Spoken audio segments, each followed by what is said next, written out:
찬송 부르겠습니다. 410장입니다. 찬송가 410장 부르겠습니다.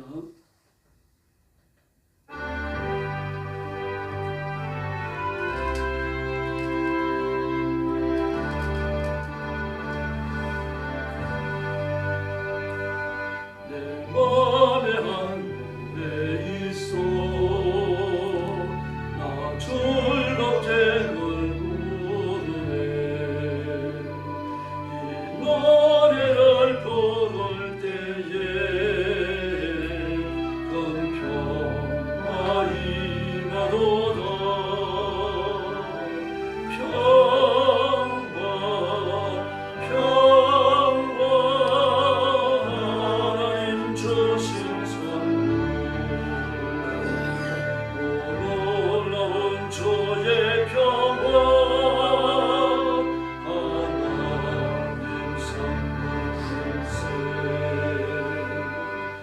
십자가 진심으로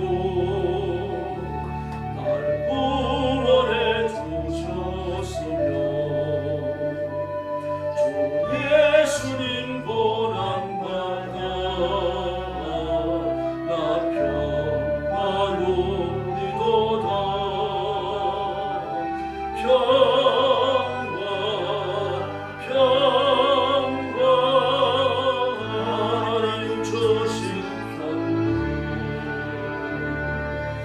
놀라운 주의 평화 하나님 선물일세 나 주님께 영광 돌려 참 평화가 넘치도다 주 하나님 은혜로서 이 평화 누리도다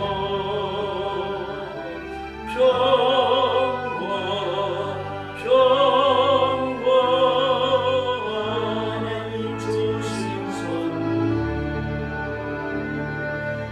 놀라운 주의 평화 하나님 선물일세 이 평화를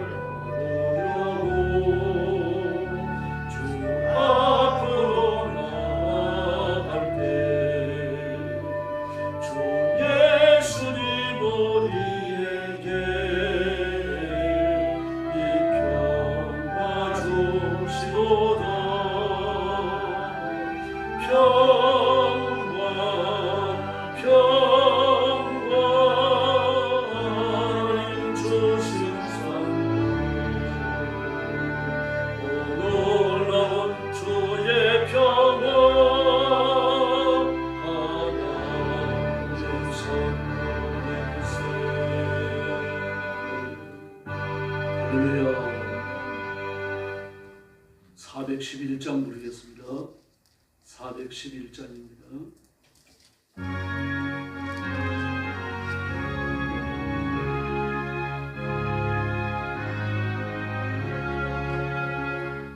내 맘속에 참된 평화 있네 주 예수가 주신 평화 시험 닥쳐와도 흔들리지 않아 아기하다 이 평화라 주 항상 계셔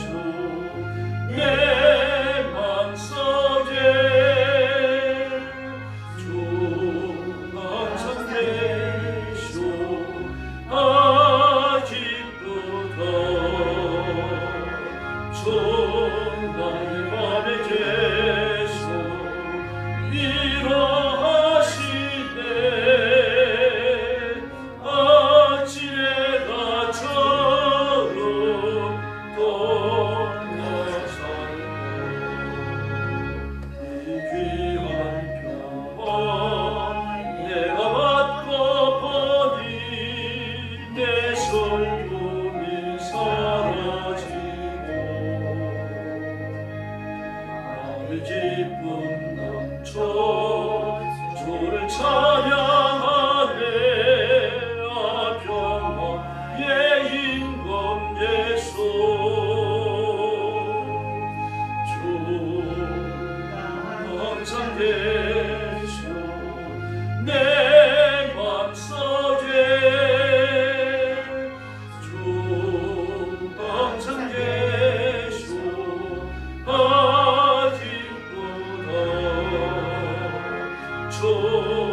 나의 맘에 계수 일어하시네.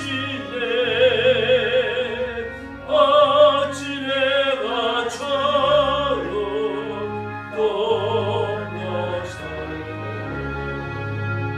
주 알게 하네. 내가 사는 동안 이 보배를 빛내리라. 고나리와 주를 만나 뵐 때 한국 평화 영원하리. 주 항상 계셔 내 맘속에 주 항상 계셔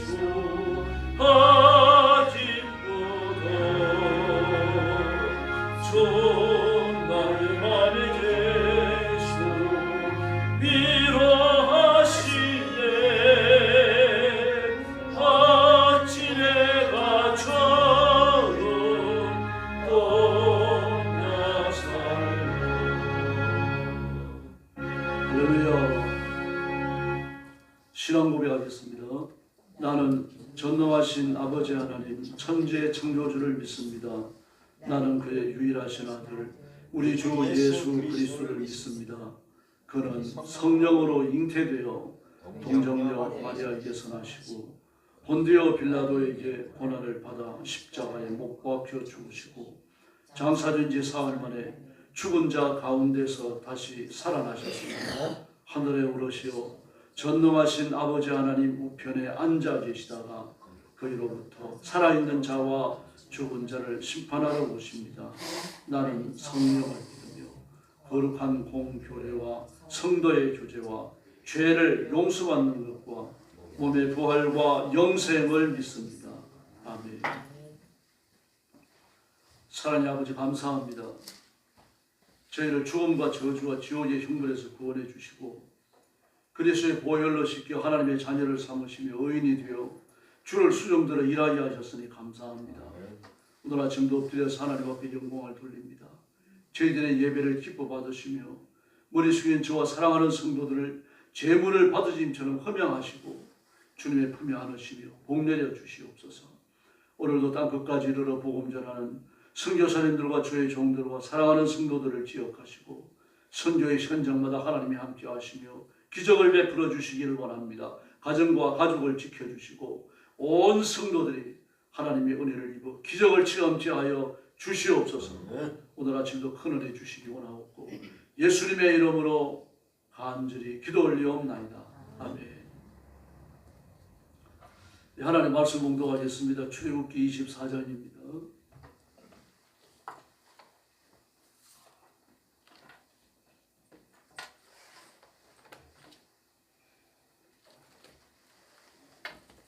출애굽기 24장입니다. 1절 말씀부터 제가 먼저 봉독합니다. 또 모세에게 이르시되 너는 아론과 나답과 아비후와 이스라엘 장로 70명과 함께 여호와께로 올라와 멀리서 경배하고 너 모세만 여호와께 가까이 나아오고 그들은 가까이 나아오지 말며 백성은 너와 함께 올라오지 말지니라. 모세가 와서 여호와의 모든 말씀과 그의 모든 율례를 백성에게 전하며 그들이 한 소리로 응답하여 이르되 여호와께서 말씀하신 모든 것을 우리가 준행하리이다. 모세가 여호와의 모든 말씀을 기록하고 이른 아침에 일어나 산 아래에 제단을 쌓고 이스라엘 12지파로 12기둥을 세우고 이스라엘 자손의 청년들을 보내어 여호와께로 소로 변제와 화목제를 드리게 하고 모세가 피를 가지고 반은 여러 양푼에 담고 제단에 뿌리고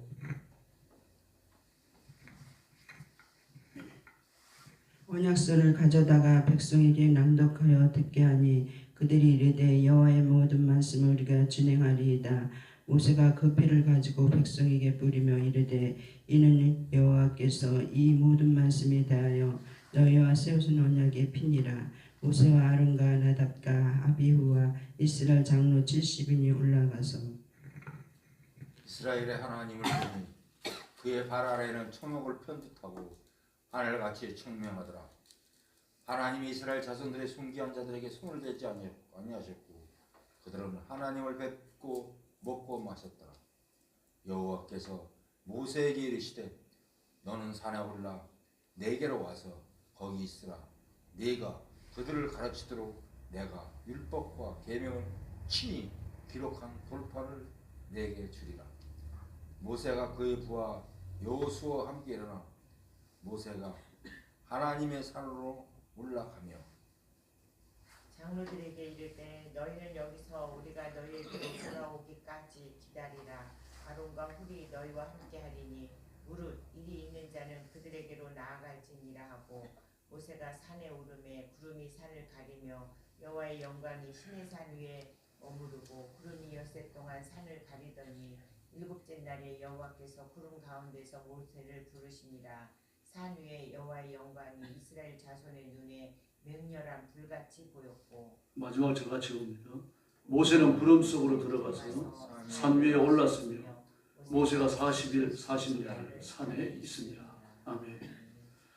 시내산 언약과 모세의 금식입니다. 하나님께서 모세를 통해서 이제 이스라엘 백성 전체와 국가적 언약을 맺으시는 겁니다. 지금까지는 언약의 개인을 상대로 주어졌죠. 아브라함이나 이삭이나 야곱이나 요셉에게 그렇게 되어져 왔습니다. 그리고 언약의 중요한 내용은 내가 너희를 가나안 땅을 주어서 거기 살도록 해주겠다. 그렇게 말씀하신 겁니다. 그렇게 가나안을 주시겠다는 이야기는 하나님의 나라가 지상에 설립된다는 이야기고 설립된 나라의 진정한 주인은 오신 메시아 예수님이시라고 합니다.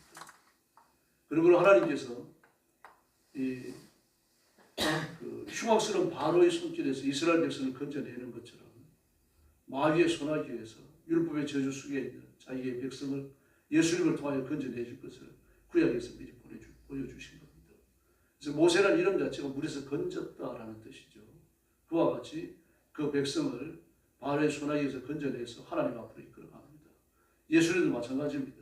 예수님의 이름이 하나님의 구원이시다 그런 뜻입니다.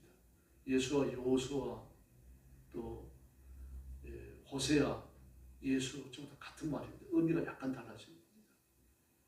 그 의미는 하나님의 구원이시다 그런 뜻입니다. 예수님이 하실 일은요, 자기 백성을 저희 주에서 건지실 일을 하시는 겁니다. 그리고 모세가 하는 일과 예수님이 하시는 일이 오버랩되고 있죠. 상징이라고 볼 수 없습니다. 구약적 표상이라고 볼 수 있습니다. 그래서 오늘 예수님 하나님께서는 모세를 대표로 부르시고 이스라엘 백성 전체와 언약을 맺으시는 겁니다. 새 언약을 맺으시는 거죠. 언약의 내용은 변치 않지만 그 의식이 변하는 겁니다. 그리고 새로운 의식에 따른 새로운 절차가 필요했던 겁니다. 그래서 하나님께서 모세를 부르시고 그리고 또 뭘 명령하십니까? 그 속죄 제사를 요구하십니다. 그 속죄 제사의 수령을 드는 사람들은 이제 청년들이었죠. 이와 같이 언약을 주기 전에 그 백성들의 성결을 요구하시고 그리고 백성들 전체와 언약을 맺으시는 준비가 오늘 24장에서 기록됩니다. 25장이 넘어가면서 율법이 주어지기 시작합니다. 하나님께서 모세를 부르십니다. 말씀하셨다라고 하는데 부르셨다는 얘기는 소명입니다. 1차 소명입니다. 오늘 하나님께서 모세를 3번 부르십니다. 1절에서 부르시고 12절에서 내가 있는 산으로 올라오라고 말씀하시고 또 16절에서 한 번 더 부르십니다. 구름 가운데서 모세를 부르셨다라고 이야기하죠. 3번 부르시는데 3번 다 하나님 앞에 나가는 사람들의 법이가 결정됩니다. 첫 번째는요, 이스라엘 백성들은 산 기슭에 있습니다. 지금요, 산 기슭에 있는 이스라엘 백성들에게 하나님께서 시내산 위에서 강림하신 거죠. 그리고 모든 백성들이 인간의 육신의 눈으로 영광으로 임재하신 하나님의 모습을 봅니다. 그 불타는 구름, 오늘 17절 말씀에도 나오죠. 그 백성들의 눈에는, 이스라엘 자손의 눈에는 하나님의 영광이 산꼭대기에서 타오르는 불과 같았다 그랬습니다. 그런데 그 불이 15절 말씀 보니까 구름이 산을 덮었다. 16절에도요. 구름이 산을 뒤덮었다라고 말합니다. 이 불이 구름 속에 있는 거죠. 불타는 구름입니다. 쉐키나라고 말합니다. 그러므로 하나님은 지금도 쉐키나 위에 이마에, 손이 이마에 계시는 거죠. 그리고 그 모세를 부르시는 겁니다. 부르시는데 너는 그랬습니다. 모세죠. 그런 건국자입니다. 왕이에요. 하나님을 대신한 통치자입니다. 그 다음에 두 번째는 누구를 부르십니까? 아론입니다. 그런 대제사장이죠. 그리고 나답과 아비후입니다. 이 둘은 일반 제사장입니다. 그리고 아론 그 행정수반 왕이 되어지는 모세와 종교적 지도자인 아론을 수령되는 나답과 아비후, 이 지도자 그룹을 떠받치면서 백성들과 소통하는 70인 장로를 부르십니다. 중간 지도자죠. 그러니까 하나님께서 중간 지도자까지 부르신 거예요. 모세 혼자만 달랑 부르신 게 아닙니다. 올라와서 어디까지 올라갑니까? 멀찍이 그랬습니다. 멀찍이. 근데 하나님께 단계적 접근을 해요. 멀찍이 왔는데, 근데 12절에서 멀찍이 있는 모세에게 너는 내가 있는 산으로 오라 그러십니다. 내가 있는 산으로 오라. 두 번째, 좀 더 가까이 간 거죠. 다음 세 번째는 뭐라고 말씀하십니까? 그 모세를 향해서 세 번째 16절에서 부르시죠. 그 주의 영광이 시내산 위에 무르고 여섯 동안 구름이 산을 뒤덮었는데 이랬날 주께서 구름 가운데로 모세를 부르시고라고 말합니다. 그러므로 멀찍이 있었다라는 이야기는요. 이스라엘 백성들은 지금 그 기슭에 있는 거죠. 거기에서 산으로 올라간 겁니다. 한 4분 흥선 되지 5분 흥선 되지 않을까 제 생각입니다. 거기까지 갔다고 보여져요. 그런 다음에 한 번 더 부르십니다. 너는 내가 있는 산으로 올라와라. 한 8분 흥선이나 9분 흥선까지 올라간 것 같아요. 근데 거기에는 누구를 떨어뜨려 둡니까? 이 모세를 부르고 나니까 모세가 자기 부관 요사만 데리고 올라갑니다. 그리고 뭐 4분 흥선 내지 5분 흥선 여기 있는 장로들 같이 간 거죠. 그리고 아론과 훌과 그리고 70인 장로들이 같이 올라간 겁니다. 그런데 거기에 누구를 떨어뜨려 두는가 하면은 아론과 훌 그리고 아론과 이 나답과 아비후 세 제사장 그리고 70인 장로를 거기에 떨어뜨려 둬요. 그리고 한 9분 흥선까지 요사만 데리고 올라갑니다. 둘이 올라가요. 그래서 그들을 떨어뜨려 두면서 이렇게 말합니다. 내가 돌아올 때까지 여러분이 여기 계십시오. 그리고 혹시 백성들 사이에 송사가 있다면 여기 아론이 있으니까 그에게서 이를 처리하도록 하십시오. 그리고 올라갔습니다. 올라가고 하나님께서 한 번 더 부르셔요. 그 16절에요. 구름 가운데서 산꼭대기로 부르시는 겁니다. 하나님께 단계적 접근을 했죠. 처음에는 산기슭에 있다가 하나님 부르시니까 한 4분 흥선, 5분 흥선까지 갔다가 거기는 이제 부른 사람들 다 올라갔죠. 그리고 이제 9분 흥선까지 올라갈 때는 여호수아만 데리고 올라가고 그리고 산꼭대기로 부르실 때 산꼭대기라는 것을 어떻게 알 수 있습니까? 그 17절에 보니까 이스라엘 자손의 눈에는 주의 영광이 산꼭대기에 있었다 그랬죠. 그런데 그 주께서 구름 가운데서 모세를 부르시고 그 구름 가운데를 지나가는 겁니다. 모세가 17절 중간에요. 18절에요. 모세는 구름 가운데를 지나 산 위로 올라가고 산꼭대기로 올라간 거예요. 산꼭대기로 모세 혼자 올라간 겁니다. 여기 단계적 접근을 했고 하나님께서 단계적으로 부르셨어요. 다시 말해서 하나님께서 하나님께로 가까이 와야 할 사람들의 차등을 두셨다는 걸 주의하셔야 됩니다. 그들이 비천해서가 아니죠. 해야 할 일이 거기까지기 때문입니다. 해야 할 일이 거기까지고 사명을 따라 부르시는 거예요. 여호수아는 모세의 후계자입니다. 그러므로 여호수아를 9번 흥선까지 불러요. 그럼 마지막 순간에 율법을 주시는 과정에서는 모세만 부르십니다. 그가 하나님의 말씀을 개인적으로 받기 때문입니다. 그래서 하나님께서 말씀을 주실 때 복수를 주지 않으셔요. 어느 사람에게나 선지자 개인에게 주시죠. 선지자 개인에게 주시고 다니엘에게 주시고 여호수아에게 주시고 예레미야에게 주시고 여러 명을 불러가지고 한꺼번에 주지 않으십니다. 왜 그러실까요? 계시의 정확성을 위해서입니다. 두 사람만 들어도요. 두 사람이 하는 말이 각각 다 다를 수 있습니다. 세 사람이 들으면요. 그건 말할 수 없는 거죠. 그러므로 계시의 정확성과 계시의 변질을 막기 위해 가지고 하나님 한 사람만 부르시는 겁니다. 모세 목표를 올리시는 거예요. 모세에게 계시를 주시는 겁니다. 하나님 이렇게 주민하십니다. 그리고 이제 그 첫 번째 부름을 받았을 때 아론과 제사장 그릇과 7명의 그 중간 지도자 장로들이 같이 올라갑니다. 올라가서 멀찍이 엎드려서 나를 경배하라 그러는데 경배, 엎드린다는 뜻이거든요. 얼굴을 땅에 댄다는 뜻입니다. 예배입니다. 여러분. 이게 예배, 구약의 예배를 의미하는 아주 핵심적 단어입니다. 예배는요, 하나님 앞에 가서 나를 낮추는 거예요. 나를 낮춤으로 하나님을 높이는 겁니다. 하나님을 높이고 하나님을 존경하고 하나님을 존중하고 하나님께 영광 돌리는 게 예배입니다. 내가 뭘 받으러 가는 게 아닙니다. 근데 많은 사람들이 예배를 통해 은혜 받아야 된다고 생각합니다. 그 예배를 철저하게 오해하고 있는 겁니다. 예배는 그런 게 아닙니다. 온 몸과 마음을 다해서 내 생명까지 다 들여가지고 하나님을 높이고 그리고 내려오는 자리가 예배예요. 근데 예배에 뭘 자꾸 받으러 들어가니까 그게 예배에 들어가 있는 자연 종교의 그 잘못되어진 그 우상숭배적 요소를 버리지 못하는 겁니다. 예배는 받는 자리가 아닙니다. 하나님께 생명까지 다 드리고 나면, 물질까지 드리고 나면 하나님 만족해 하실 거 아닙니까? 만족해 하시는 하나님으로부터 뭐가 흘러나옵니까? 그때 은혜가 흘러나오는 겁니다. 은혜를 받는 게 목적이 아니죠. 은혜를 주시는 것은 하나님이고 은혜를 줄지 말지 이거 결정하는 건 하나님이셔요. 우리가 할 일은 예배를 드리는 겁니다. 하나님을 높여드리는 거죠. 모세가 거기까지 간 겁니다. 지금요. 예, 그리고 백성들이 그 밑에를 기다리고 있잖아요. 예, 그래서 한 번 더 하나님께서 부탁을 하는 거예요. 백성들이 올라오지 못하게 하라. 그 모세가 또 내려가요.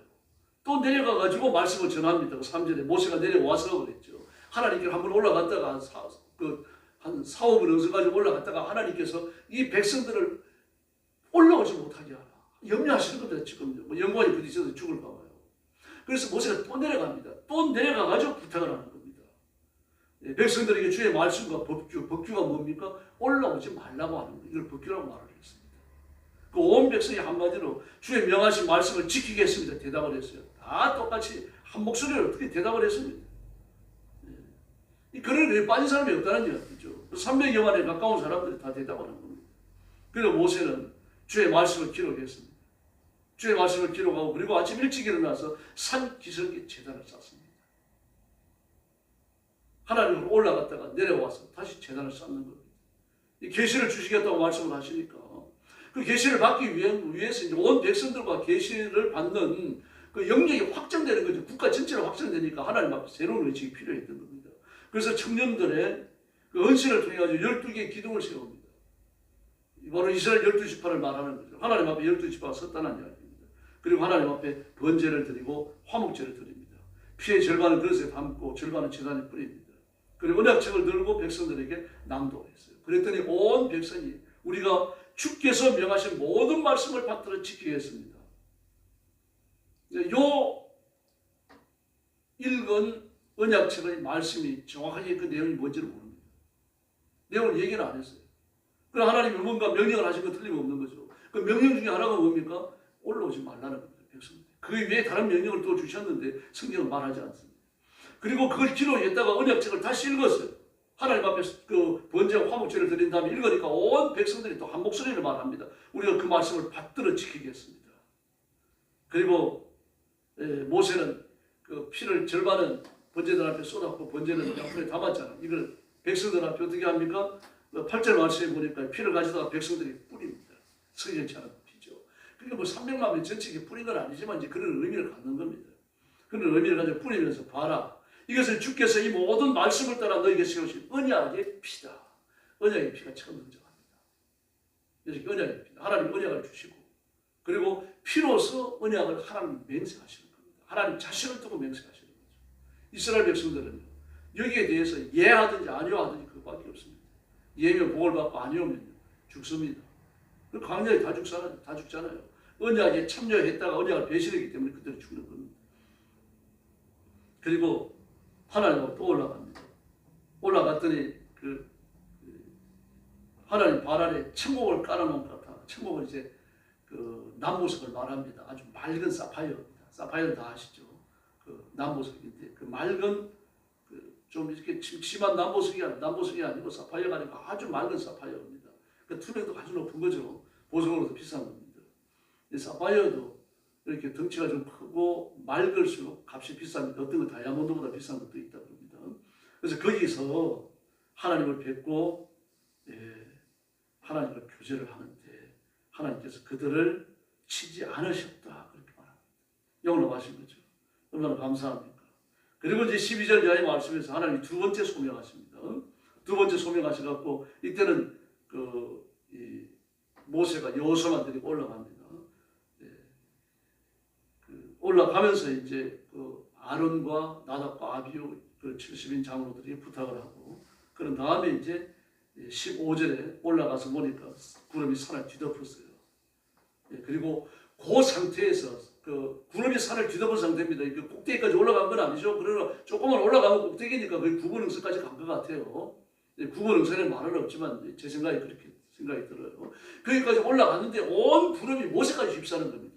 산 꼭대기만 구름이 있었는데 구름이 점점 넓어진 거죠. 구름이 거기가 넘어져가지고 모세와 여호수아를 휩싸는 겁니다. 그 상태에서 6일이 지나가요. 금식 6일을 한 거죠. 그러니까요. 그리고 7일째 되는 날 하나님께서 모세를 세 번째 소명하십니다. 그게 16절입니다.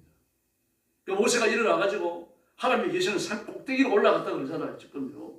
구름 가운데에서 모세를 부르시니까 모세가 그 18절 말씀에 보니까 구름 가운데를 지나 산 위로 그래. 산 위로. 산 위가 어딥니까? 그 17절에서 말하는 산 꼭대기죠.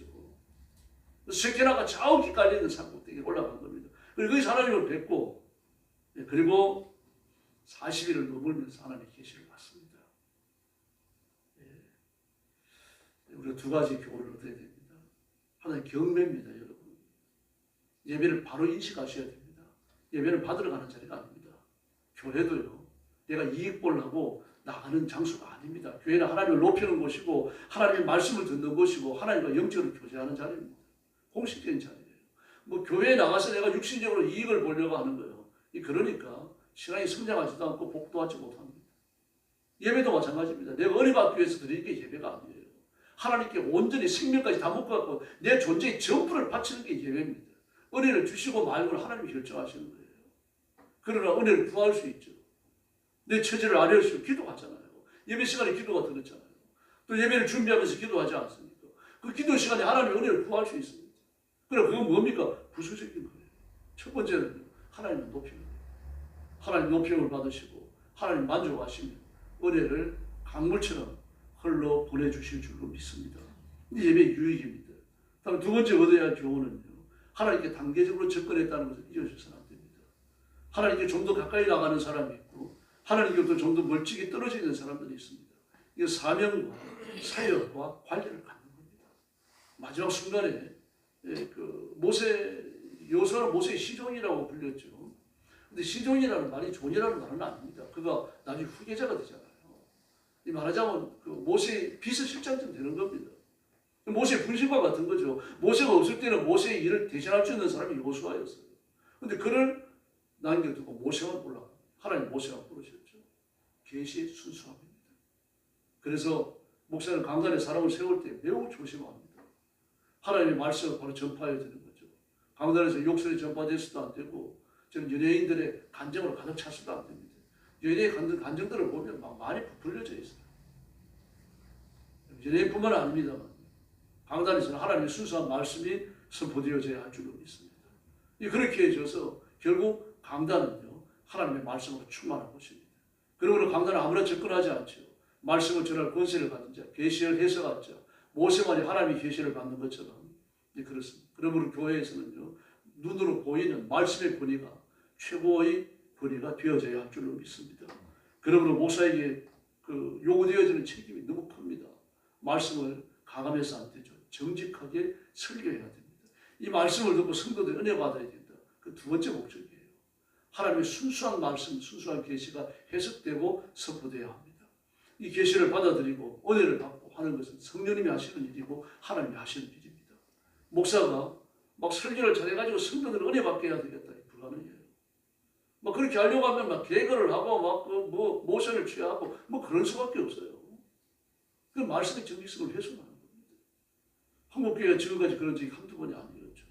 부흥사를 통해갖고 많이 은혜를 끼치고 교회도 성장했습니다만 그런 설교가 타락했어요. 그 시대를 지나가면서 말씀의 순수함을 잃어버렸습니다.